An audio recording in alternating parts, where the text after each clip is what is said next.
¿Qué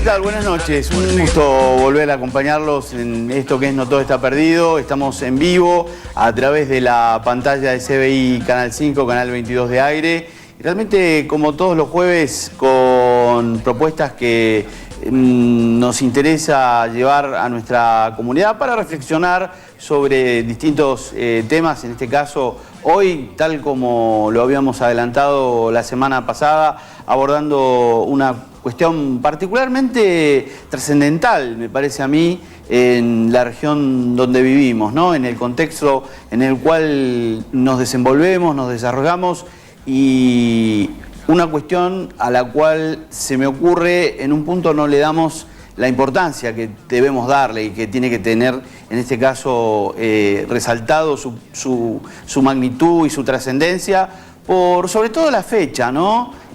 A la cual nos aproximamos. Me refiero a lo que el 12 de octubre significa para lo que en América festejamos, celebramos, conmemoramos, ¿no? Como un descubrimiento, como un hecho trascendental, un hito en la historia de la humanidad, como si esto hubiera marcado el inicio de algo, ¿no es cierto? Y efectivamente marcó en un punto el inicio de algo. Pero el inicio de ese legado que posteriormente determinó la llegada de los europeos al continente americano, dejó en el medio secuelas muy profundas, y esas secuelas fueron muy terribles, muy desgarradoras. Hubo muchas muertes, hubo muchas víctimas, hubo genocidio que con posterioridad sería reconocido, y que lentamente me parece que como sociedad vamos entendiendo, vamos reconociendo, y tenemos que seguir aprendiendo. ¿Para qué? Para volver al estado natural de las cosas, tal como antes de que ocurriera ese suceso. Va a ser imposible, pero por lo menos dignificar la presencia de quienes estaban aquí antes de que el hombre europeo llegara al continente americano. Y bueno, sobre este tema, que es muy complejo porque actúan muchos factores y hay muchas cuestiones que de pronto uno tiene que manejar con mucha cautela, ¿no es cierto?, para no herir susceptibilidades, justamente por todo esto que tiene que ver con todo lo que se ha producido, ¿no? Porque en una contienda, por ejemplo, en una guerra, se supone que hay dos fuerzas que tienen más o menos la misma magnitud. En este caso no, en este caso hubo un colonizador que vino, plantó una bandera y a fuerza de bala y de pistola conquistó un territorio que no le era propio, que ya estaba habitado aquí por pueblos originarios.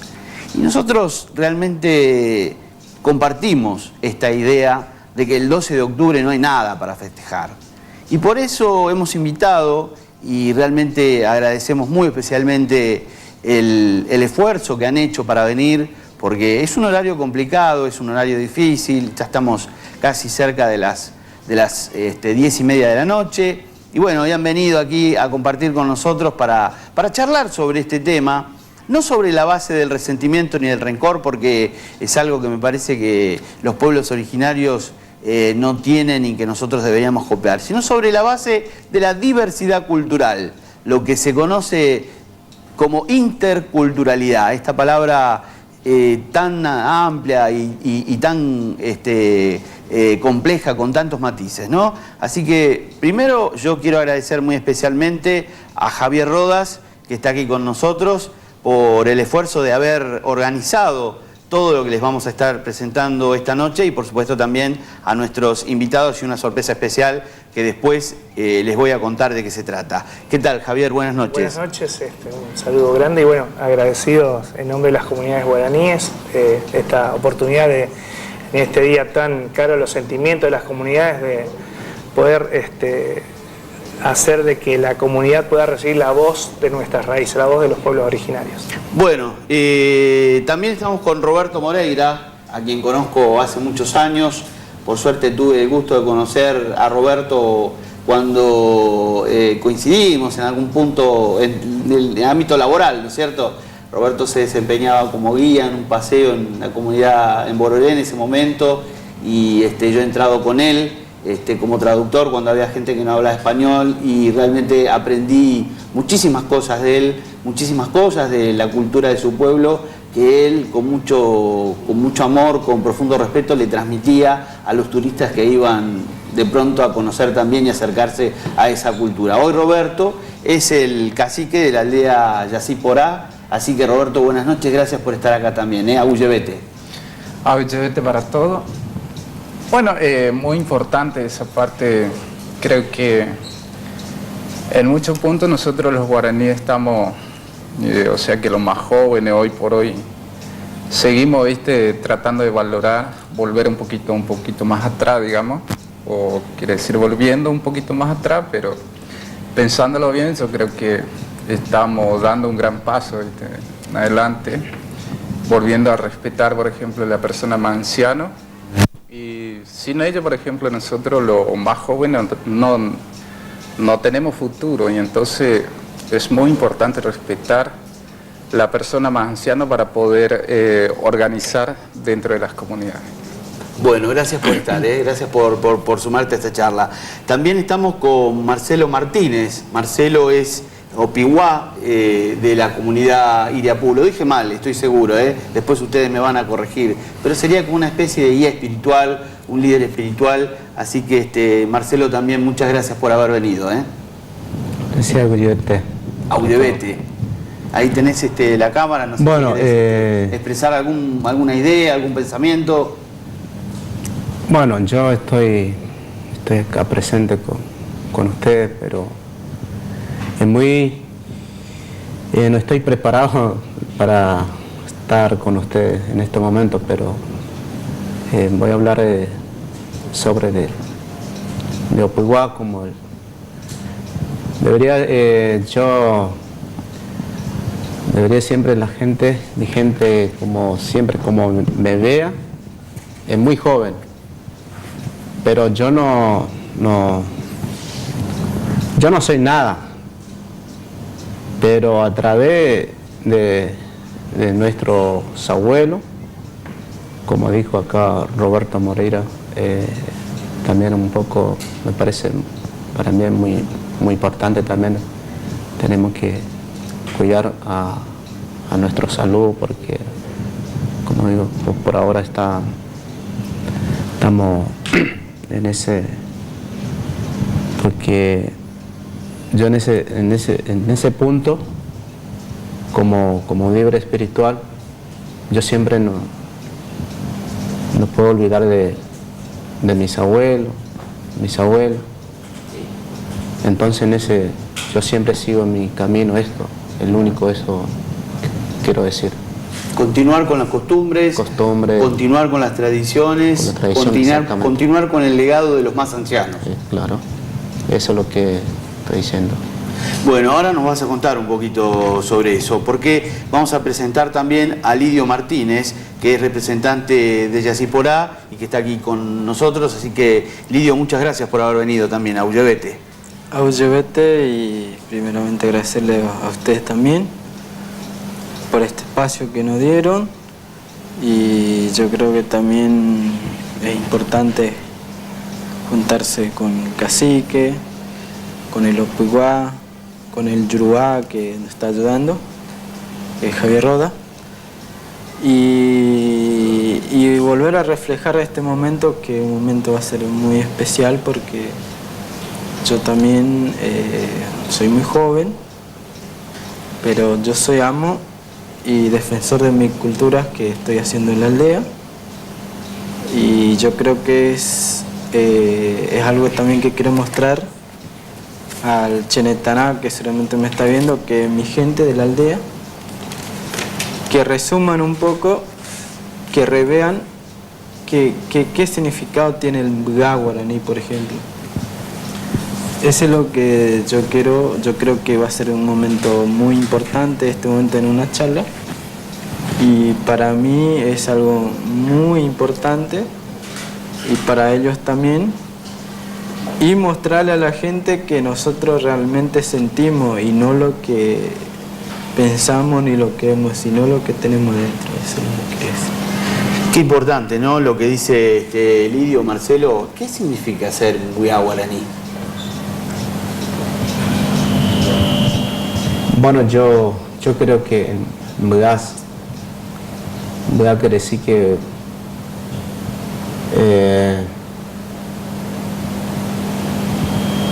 en ese punto un poco, no es que el único, por eso me está preguntando en ese qué significa Mbga. Claro, él dice que se reivindica como Mbga guaraní, que es lo importante y que lo que quiere llevar adelante es seguir siéndolo, ¿no? Y entonces, para vos, ¿cómo lo definirías a tu pueblo? Bueno, en ese Mbga como Mbga tiene que mostrarse como de lo antes, hay que seguir como de antes. ¿Ha cambiado mucho con el transcurso de los años? Yo creo que sí, porque no es que cambia mucho, sino siempre adelante más como los Yoruba, más que de los Mbga, entonces en ese punto creo que cambió. Y para vos como guía espiritual, ¿es muy difícil transmitirle a tu pueblo la importancia de seguir conservando las costumbres, de seguir manteniendo las tradiciones, de seguir llevando la vida aconsejada por los ancianos? ¿Es muy difícil o hay, digamos, una aceptación? Bueno, para mí es muy difícil, pero hay una parte también hay que charlar con los más ancianos, entonces en ese punto no puedo decir todo porque es mi parte, digamos. Entonces, pero en ese punto siempre yo tengo que charlar con los más... Hablar. Con los más ancianos, sí. Con los más grandes. ¿Qué es lo que...? Para ver cuáles son los consejos. Claro. Bueno, y en tu caso, Roberto, vos, ¿qué significa ser cacique? ¿Qué significado tiene? Porque Marcelo se presenta como guía espiritual y en tu caso vos sos el cacique, digamos, sos el líder de la comunidad, ¿no? Bueno, a mí siempre me pasa cuando siempre pienso mucho, ser un líder, o yo digo siempre un líder, porque unas palabras casi que no tienen un buenos sentimiento, digamos, cuando dice una persona, o por una persona, o por un cacique, dice cacique. Esto yo creo que no es bueno sentimiento porque antiguamente nuestro cacique nada más que fue el guía espiritual, que la que comandaba todo, ¿viste? Pero surgió el cacique después de la llegada de los colonos en América, y ahí surgió el cacique.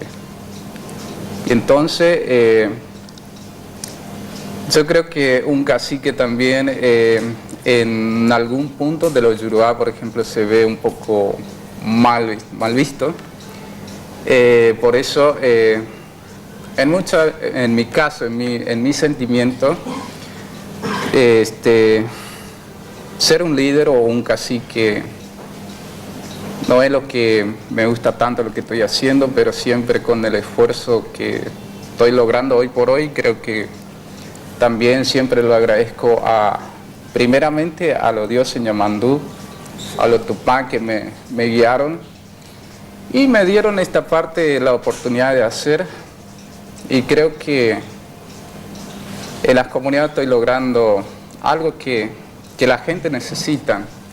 Pero siempre digo a ellos que siempre me ayuden de todo lado, ¿viste? O sea, teniéndolo, por ejemplo, en la cabeza, siempre me va a faltar un brazo.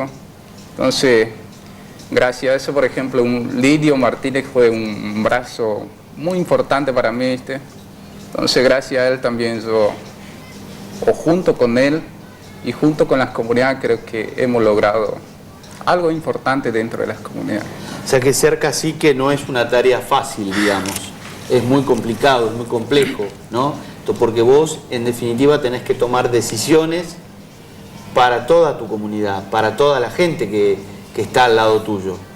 Exactamente, a ese punto, por ejemplo, fue una cosa muy difícil ser un cacique o un líder para poder hacer las cosas las que uno piensa, digamos, pero en profundidad, por ejemplo, yo en mi parte hablo de mi persona.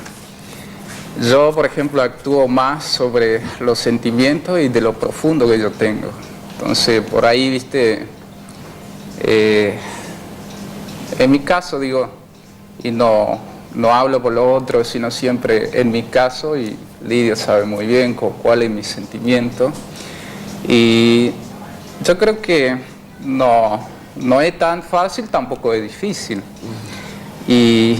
Y bueno, yo creo que valorando mucho, por ejemplo, la parte más espiritual y estándolo junto más con la persona más anciana, volviendo a rescatar un poco lo que hemos perdido hace mucho tiempo, ahí se vuelven las organizaciones.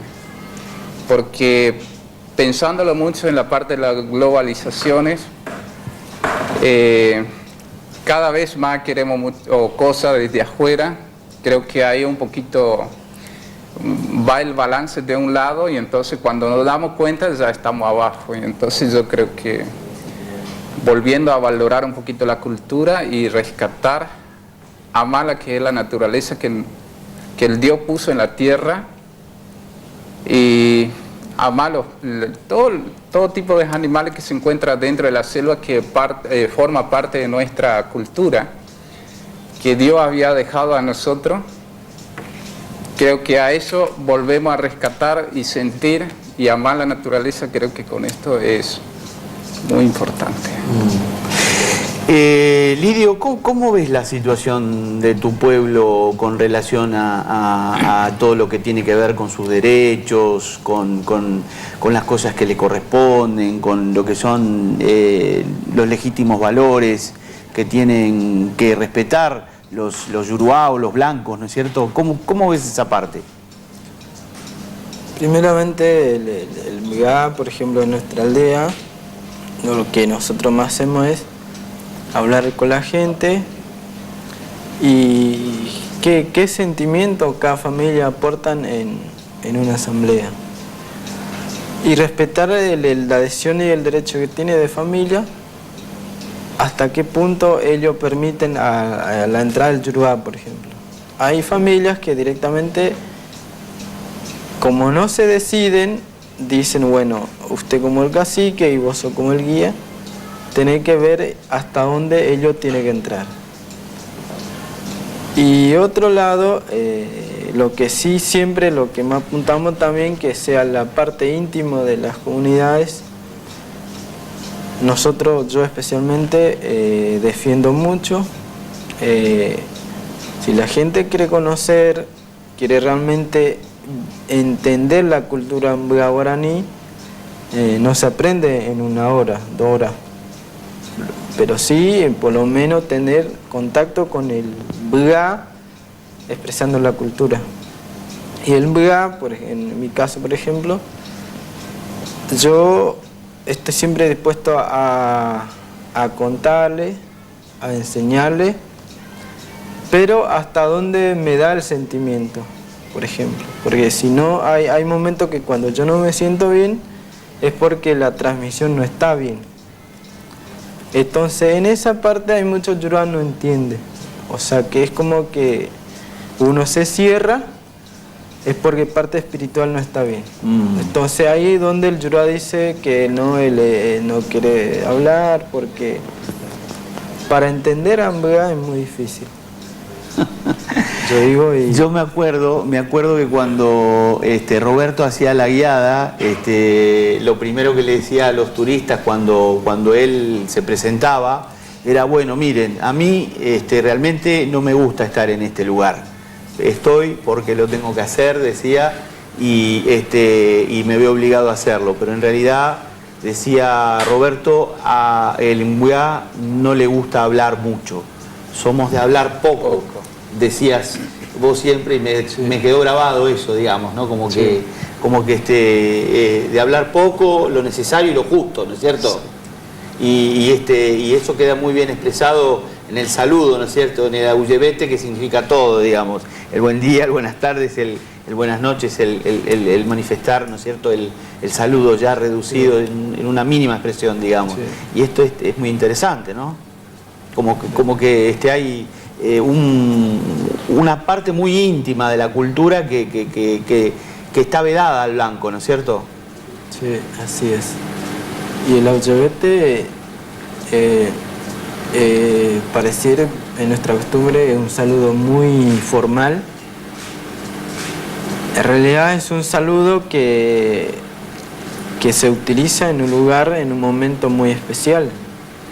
Auyevete es un saludo donde el Mbga transmite o deja en mano de Ñanderú o Dios que usted quiera decir, ya voy a entregar tu parte espiritual diciendo auyevete. O sea que algo que uno...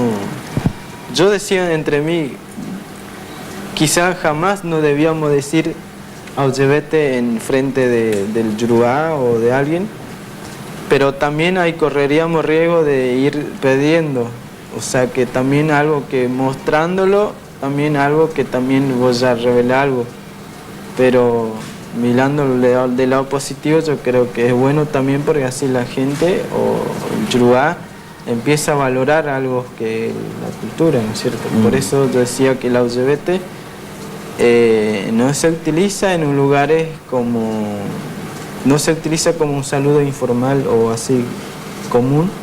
Tiene que ser con sentimiento el auyevete, no es solo auyevete y ya está. Claro, no es una cosa liviana, no, es algo... es profundo. Es profundo el auyevete. Bueno, yo los voy a invitar a compartir un trabajo que gracias a Javier Rodas y a Carlos Benítez hemos hecho estos días en Iriapú y en Yacyporá, en donde hemos estado dialogando sobre diferentes cuestiones. Hemos estado dialogando con Francisco Javier Franco, que es maestro del proyecto MATE. Hemos estado hablando también con Roberto, y también en el final de la nota vamos a poner un mensaje de doña Clemencia González.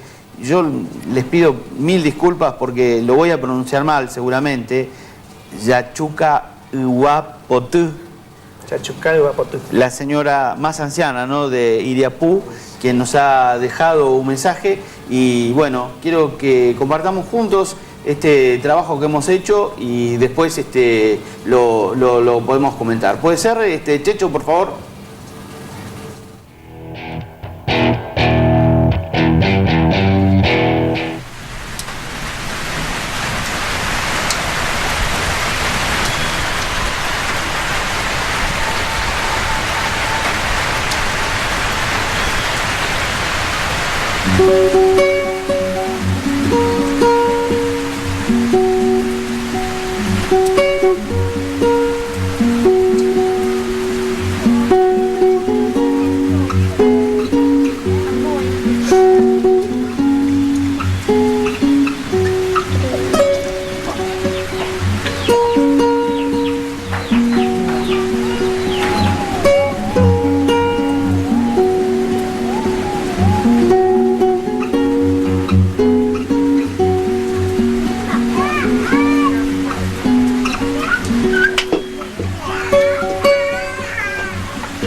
proyecto Mante ya había terminado bastante tiempo.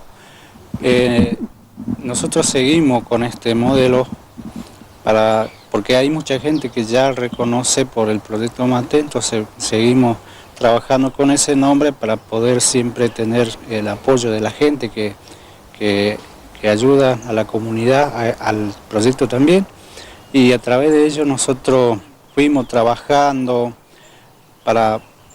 con los jóvenes en la comunidad de Iriapú, capacitándonos también en toda parte, por ejemplo, para poder trabajar también con el turismo, así preparando a los jóvenes, tratando de interpretar un poco nuestra cultura, nuestro conocimiento sobre la naturaleza y también de la forma de organizar dentro de la comunidad, eso, y ir transmitiendo a los visitantes. Esa es la parte que nosotros tenemos llevando trabajo con los jóvenes. La idea nuestra en el comienzo del proyecto es trabajar con el turismo, y eso yo me di cuenta que está dando fruto, porque a través de las capacitaciones que nosotros damos a los jóvenes pudimos organizar un emprendimiento turístico comunitario, llegamos hasta Entonces para mí es un buen resultado que obtuvimos a través de ese proyecto, y también a través de ese proyecto pudimos llevar adelante los otros proyectos que está por venir. Entonces para mí es un logro muy importante para la comunidad. Y justamente trabajamos también en ese tema, porque para nosotros es un desafío tener acerca nuestro la cultura diferente nuestro, y también ahí está todo lo que hemos utilizado ahora, por ejemplo la tecnología, todo lo que viene después de la cultura de la selva viene esto. Entonces hemos hablado también saber utilizar ese tema nuevo que viene, y también siempre tenemos que respetar la cultura nuestra. A partir de ahí podemos tener fuerza de utilizar bien o llevar bien las organizaciones, cómo trabajar con todo esto. Bueno, eso también para mí fue un desafío, porque a través de un blanco nosotros aprendemos cómo se maneja ello, cómo se maneja en su pueblo, en su cultura, cómo trabaja, cómo se organiza. Y eso nosotros reunimos la cultura nuestra también, donde podemos reunir y utilizar esa cultura que sirve para nosotros, para que tenga resultados, digamos. Yo voy a hablar de mi comunidad, porque siempre nosotros hemos trabajado en ese tema también, y perder puede ser que sí, puede ser que no, pero siempre tenemos presentes en nuestras almas, en nuestros corazones, lo que es nuestra cultura y todo esto. Yo creo que tenemos bien cuidado ahí, pero siempre tenemos en cuenta que somos un pueblo, que siempre tenemos la forma de organizar, de trabajar en nuestra comunidad. Todo eso tenemos en nuestros corazones, cada uno tenemos nuestras abuelas que siempre nos acompañan en eso, y los jóvenes justamente de eso tienen que ir aprendiendo y tener fuerza para poder para que no venga un viento o sea, algún problemita que le tumba, digamos. Entonces eso también hemos trabajado en ese tema. Francisco, en idioma y en la lengua de ustedes, ¿existe la palabra rencor? Te lo pregunto por todo lo que ha sido el proceso de avasallamiento de la cultura de tu pueblo originario por parte del blanco que vino a colonizar de alguna manera, ¿no es cierto? En un punto, ¿ustedes sienten esto que los blancos llamamos rencor? Mira, esa es una pregunta que yo no puedo responder ahora, porque siempre yo algunas dudas le pregunto a mi madre, que ella lo que siempre me da es el consejo o algún conocimiento que tiene. Yo puedo responder en otro momento, porque yo no quiero tampoco darle respuesta incorrecta, digamos. Entonces este es mi trabajo, tengo que darle la respuesta correcta. Entonces eso es de mi... Bueno, para nosotros es muy importante volver un poquito, rescatar lo que es la cultura y parte también valorar, por ejemplo, la persona más anciana. A eso lo que nosotros en Yacyretá Porá apuntamos mucho, que respetando, por ejemplo, la persona más anciana, quiere decir volviendo a recuperar un poquito la cultura. Yo creo que acá en Puerto Iguazú, la comunidad, sé que las 3 comunidades que están en Puerto Iguazú está muy bien sobre parte de la salud, por ejemplo, la educación. Las otras 2 comunidades, por ejemplo, Iriapú, Mororé, están muy bien sobre ese tema. Nosotros recién estamos empezando a organizarnos. Ya falta poco sobre parte de la escuela, ya próximo año 15 ya estaríamos empezando con grado con los chicos. Entonces tenemos 62 chicos, entonces sobre ese tema estamos tratando de organizar en este año, que ya falta poco terminar, pero ya para el próximo año seguramente que ya vamos a tener la escuelita, también la salita de primeros auxilios. Entonces también estamos viendo que realmente la gente de afuera también están tratando de ayudar mucho, entonces siempre lo agradezco mucho a la gente que nos ayuda desde afuera, que a gestionar, por ejemplo, y hacemos las gestiones, siempre nos paramos, siempre viajamos hacia Posada, golpeamos la puerta, pero siempre lo estoy agradeciendo mucho a la gente que también nos recibió muy bien, y entonces yo creo que Yacyretá Porá está tratando de avanzar mucho. Bueno, nosotros, parte de 11 de octubre, por ejemplo, para nosotros, o yo, por ejemplo, como mi abuelo, que me decía, por ejemplo, el 11 de octubre, para nosotros fue el último día de la libertad nuestra. Ya el 12 de octubre, donde nosotros perdimos la libertad. Entonces, por ejemplo, hoy creo que nosotros cada vez más tenemos conocimiento de que también el pueblo guaraní también tiene derecho de salir adelante, por ejemplo, con su lucha. Entonces yo creo que cada vez más estamos ganando respeto.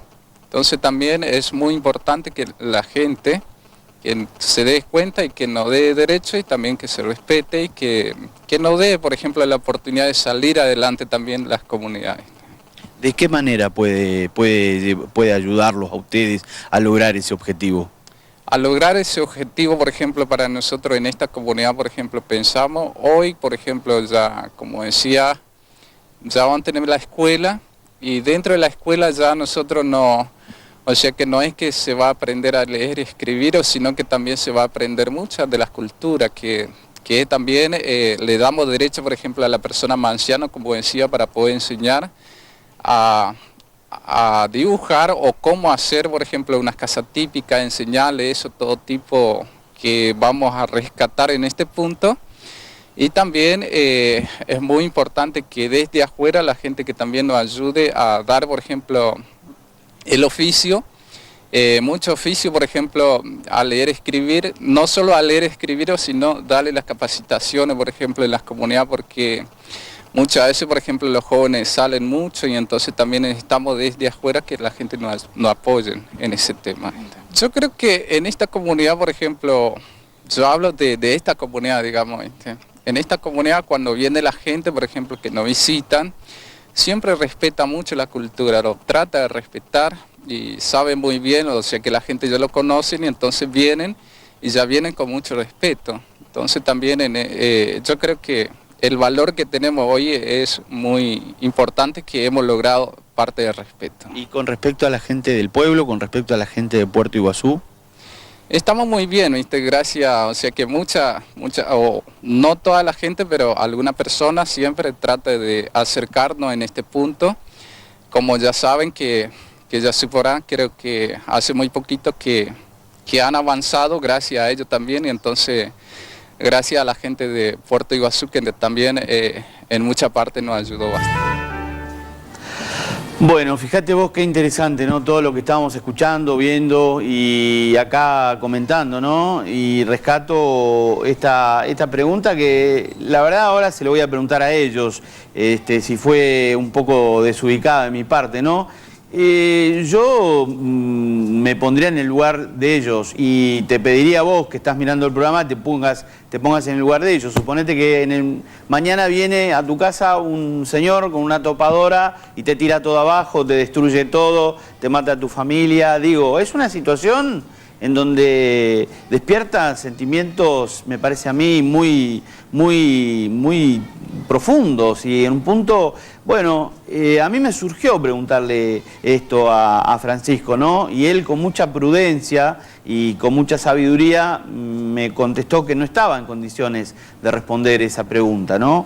No sé, Lidio, si vos querés agregar algo, ¿no? Cuando yo le pregunto a Francisco si en algún punto los pueblos originarios, los blancos le llamamos rencor, no sé si corresponde, digo, esta palabra, si cabe, si queda, cómo, digamos, ¿hay algún tipo de resentimiento por parte de los pueblos originarios hacia ese proceso que se inició con la colonización? Mira, yo como ahora que yo también estoy aprendiendo de la cultura desde que empecé a hablar de mis primeras palabras hasta hoy, que yo sigo aprendiendo, preguntando, investigando, mis abuelos también preguntando en serio, diciendo qué es lo que pasó, qué en realidad afectó el Yorubá, si fue a nosotros o a otro. Yo como ahora que yo sé hablar castellano, español, y si yo tengo esa traducción en guaraní, que realmente el abuelo dice, bueno, las palabras rencor así en guaraní, el día que ellos me digan yo lo diría. Pero no existe. En realidad la palabra rencor para nos metiendo adentro no existe. No existe. No existe. O sea que es un sentimiento que ustedes desconocían totalmente. Exacto. No hay. Un guaraní nunca puede tener un rancor, como usted dice, por una persona. Y si en caso eso pasa, por ejemplo, ya va directamente a contra de la naturaleza, también a contra de los dioses. Mirá vos, fíjate vos, la sabiduría. Esto es la sabiduría de la que estábamos hablando. Bueno, tengo que cerrar el bloque porque en el próximo se ve una sorpresa, pero antes de cerrar, Javier, quiero que nos comentes un poco de este proyecto del Bialfa. Un pedagogo brasileño que se llamaba Paulo Freire desarrolló la teoría de la liberación de los pueblos a través de la cultura, a través de la alfabetización. ¿Por qué? En Brasil, en el momento en el cual Paulo Freire desarrolla su teoría, los que no sabían leer y escribir no podían votar. Y él desarrolló un método por el cual le enseñó a la gente a leer y escribir en 45 días para que pudieran votar y para que pudieran hacer sus derechos. ¿Por qué? Porque Paulo Freire provenía del proletariado, provenía de las clases bajas y se convirtió en el máximo pedagogo latinoamericano. A partir de Paulo Freire, Javier Rodas y un equipo interdisciplinario de docentes y de pedagogos desarrollaron un método de alfabetización destinado exclusivamente al pueblo guaraní, que es el método Bialfa. Javier, contanos un poquito de este proyecto. Sí, es así. Este es un proyecto tendiente a la alfabetización en las distintas comunidades de la provincia. El tema del analfabetismo en lectoescritura y cuestiones numéricas, matemáticas, por cuestiones de que la escuela es muy nueva, esta escuela sistemática es nueva en las comunidades, entonces la población con más años no tuvo acceso a a este tipo de escuela y educación, a ser alfabetizado. Por lo tanto, se pensó un plan que se llevó a cabo en la comunidad de Guapodú, junto con el docente Carlos Benítez, Silvia Calcaño y quien está hablando, y por 1 año y medio se alfabetizó en círculo de mujeres y de varones, generando, a partir del contexto, ¿sí?, el fuego, el arroyo, el monte, la miel, la casa, contenidos potables desde la propia cultura, o sea, desde el conocimiento propio, tomando como fuerte, así como hacía Freire, el contexto comunitario y en la lengua propia, ¿no? En este caso en la lengua ambuya guaraní. Entonces el proceso del Villalfa es en un principio aprender la grafía en la lengua ambuya guaraní y la oralidad, y luego paulatinamente pasar al castellano, ¿no? En la provincia de Misiones está próximo a implementarse ahora el último curso de capacitaciones del 17 al 19 de octubre, y con posterioridad 85 aldeas de la provincia van a recibir esta alfabetización.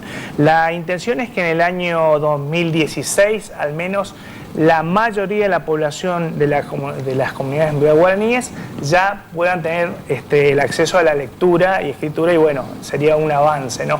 Como decíamos hoy, un mundo globalizado, y que bueno, ya las comunidades no están ajenas a este contexto de contacto, es muy necesario tener la alfabetización presente. Bueno, y acá este es el trabajo que le llevó 3 años a este equipo del cual estaba hablando Javier. No sé qué cámara me puede tomar, como para tener una dimensión. Una guía corresponde a mujeres y otra guía corresponde a hombres, ¿no? Es un trabajo en donde se distribuye el aprendizaje a través de guías temáticas.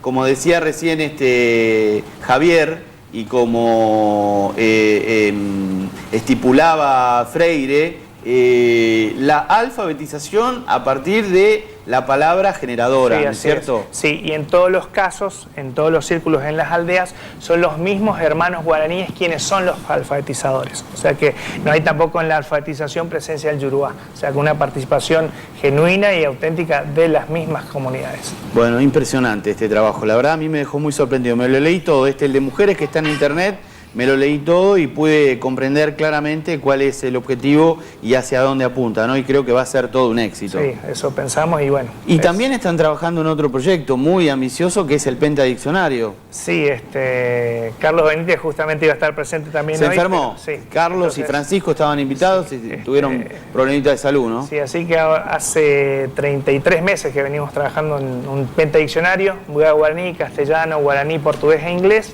y bueno, hasta el momento de distintas comunidades de la provincia han aportado 46 hermanos guaraníes, ¿no?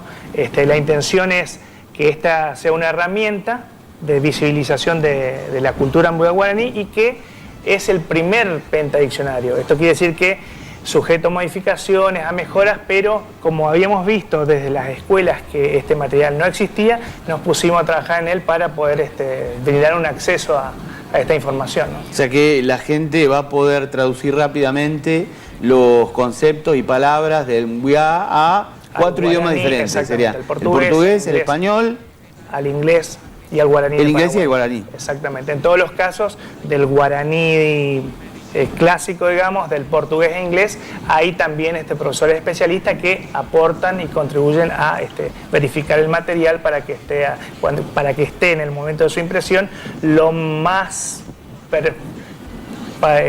cercano a la perfección, ¿no? Que no se logra, pero bueno, queremos que sea un material que sea muy útil. Ojalá, seguramente lo va a ser.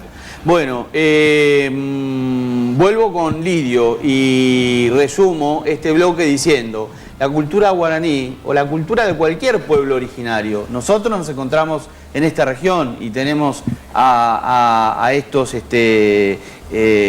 vecinos, hermanos nuestros que son guaraníes, pero tenemos en todo el ámbito de la República Argentina y en toda Latinoamérica una cantidad muy grande de pueblos originarios que tienen la misma situación. Y vuelvo entonces a lo que decía Lidio: la cultura ambuya guaraní no la podemos aprender ni en 10 minutos, ni en 15 minutos, ni en 1 hora, ni en un día, ni en 2. Hay que vivirla, hay que sentirla. Y me parece que, bueno, hay que acercarse. Las puertas están abiertas, como dicen ellos, hay un límite para todo, ¿no es cierto? Pero están aquí cerca nuestro, conviven con nosotros y es importante valorar y destacar el rescate de la cultura guaraní como la auténtica cultura de esta región. No nos tenemos que olvidar de eso y comenzar a respetar y a valorar un poco más. Así que les agradezco infinitamente por el esfuerzo que han hecho de haber venido y de haber compartido este momento con nosotros. Sé que no es fácil para ustedes hablar frente a una cámara de televisión, estar en el estudio, no es algo que pertenezca a su ámbito natural y les agradezco enormemente este esfuerzo que han hecho. No sé cómo agradecérselos con palabras, pero espero que me puedan entender. No, yo creo que de mi parte también lo agradezco por darme este espacio y yo creo que si la única forma es salir un poquito también para que la gente nos conozcamos, digamos, porque si no estamos cerradas en nuestra comunidad, digamos que tampoco no podemos hacer nada. Entonces juntos creo que podemos seguir trabajando, o sea, haciendo las cosas o mejor dicho que estemos todos juntos y bueno, la comunidad está abierta cuando quieran, la gente nos visiten y bueno, aprender un poquito la cultura o ver cómo estamos viviendo sería una cosa muy importante. Gracias, Roberto. Muchas gracias. Gracias, Marcelo, también por haber venido. Muchas gracias. Y a vos también, Lidio, muchísimas gracias por haber venido. Bueno, gracias, por supuesto, Javier, a vos también por haberme ayudado a armar todo esto. Sin tu ayuda hubiera sido imposible. Muchísimas gracias. Bueno, cuando volvamos de la pausa vamos a desarmar todo esto y vamos a armar un nuevo set porque les tenemos preparada una sorpresa. No se vayan, enseguida volvemos. No hay nadie como tú, mi amor, no hay nadie como tú.